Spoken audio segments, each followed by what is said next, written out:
ستريبس القطعة ولا كبيرة ولا صغيرة.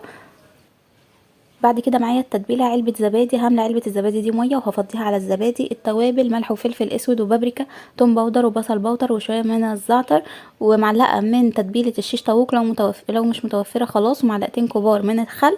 هنضيف بقى قطع الاستريبس في التتبيله وهنشيلها في التلاجة تقريبا 4 ساعات. بعد كده في بوله كوبايتين دقيق ومعلقتين كبار من النشا، والتوابل ملح وفلفل اسود وبابريكا وكركم وشويه من توابل الفراخ. هنقلب كل ده مع بعض كويس، وبعد كده هنطلع الاستريبس على الدقيق، وبعد كده على الميه، ميه عاديه من الحنفيه مش ميه ساقعه ولا حاجه. بعد كده هنرجعها للدقيق تاني وهنديها تنفيضه كده عشان تدينا الشكل ده. الزيت النار تكون وسط، زيت غزير عشان يدينا اللون الحلو ده، مستويه من جوه ومقرمشه وشكلها جميل جدا.